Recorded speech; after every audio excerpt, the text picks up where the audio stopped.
All right, this week's virtual field trip is going to be a micro trip. So every single month, we're trying to conduct at least one micro trip where we're collecting samples from wherever we've been that month, and then we're looking at them under the microscope.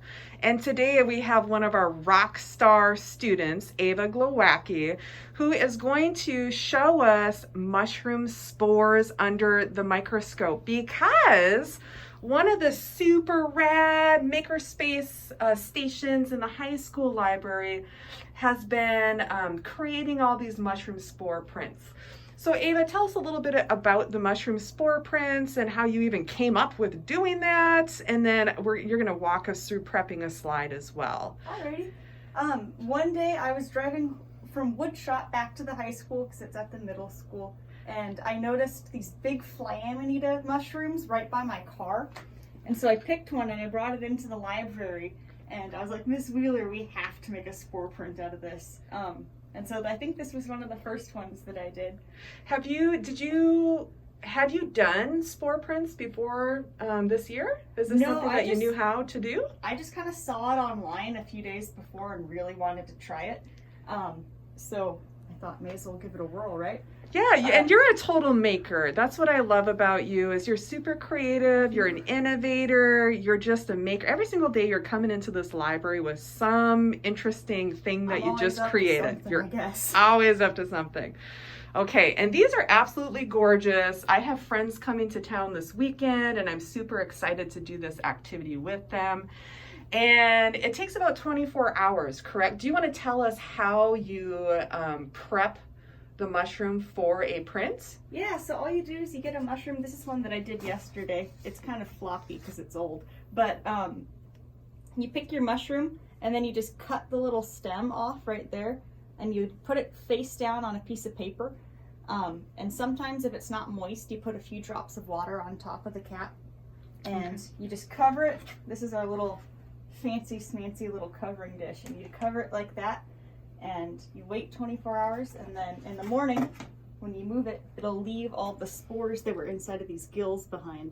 Ah, that's so cool. And so you're literally picking up a mushroom, taking off the stem, putting it upside down on a piece of paper, covering it, and just waiting for the magic to happen.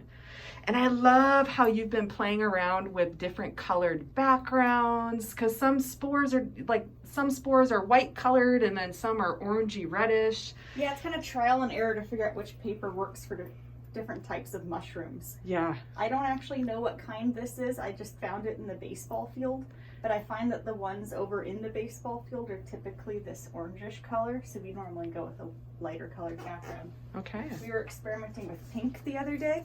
Ooh. I don't know if it turned out great, but is that one big mushroom and a bunch of little babies? It's this guy right here. Oh. And then I found a ton of little ones too. Yay! That's so gorgeous. I'm totally popping in mushroom spore prints into my art journal this weekend. I'm so excited for that.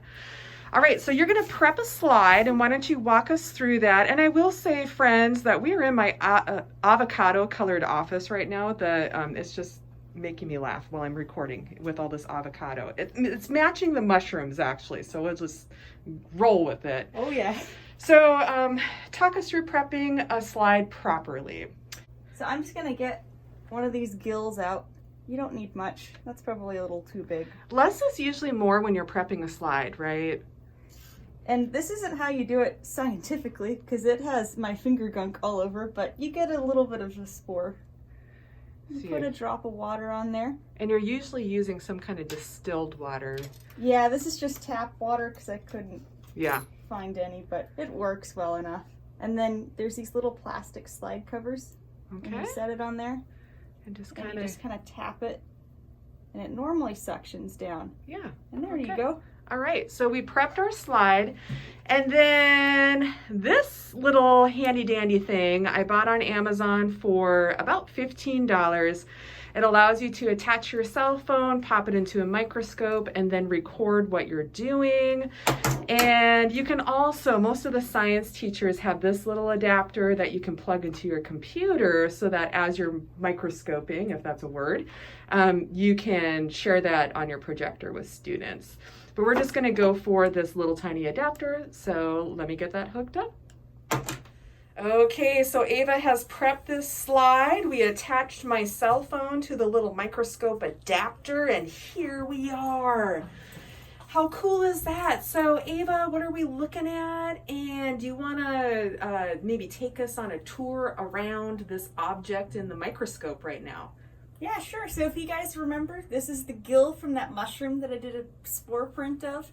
And I don't know for certain, but I'm pretty sure that We're in the high school library, and we have a music makerspace. Maybe I'll let that play in the background.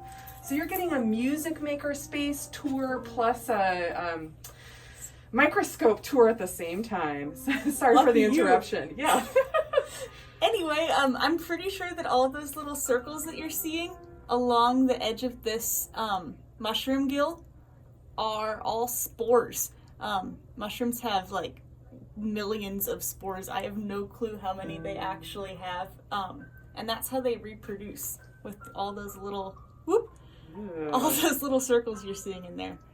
Mushrooms are so fascinating. Like, we are literally made up of mushrooms. Like, spores are all around us. We're inhaling mushroom spores on a regular basis. Mushroom spores are like the connective underground tissue of the world. And I'm really into watching mushroom documentaries and how mushrooms and trees work together to take care of each other. Just super fascinating. So there's the edge of the sample. And you're seeing a bunch of air bubbles in there, which are really pretty under the microscope as well. Oop, and there's the thicker edge of that. So this was just a minuscule little chunk of a sample specimen. Yeah, not even like half a centimeter across. Right. Yes, awesome. And yeah, and different mushrooms and spores will look differently under the microscope. And also, Ava, while we're looking at this, do you want to say something about, you are also, you assist Mrs. Perry with the stream team and outdoor activities and field experiences for Siuslaw students. What are you doing today? Today, I think I actually leave in 45 minutes to go on a field trip to the Silkus outlet.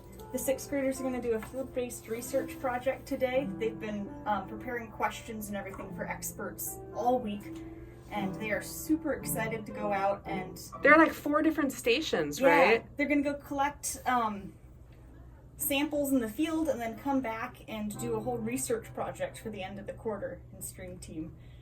And so there's a bird watching crew, a bug finding crew, a forest group, and then there is a mammal group, which I'm going to be a part of today.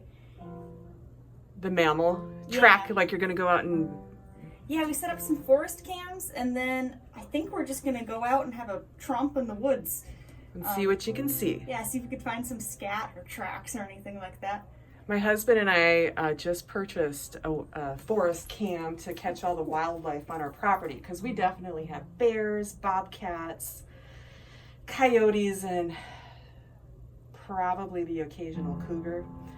Nice.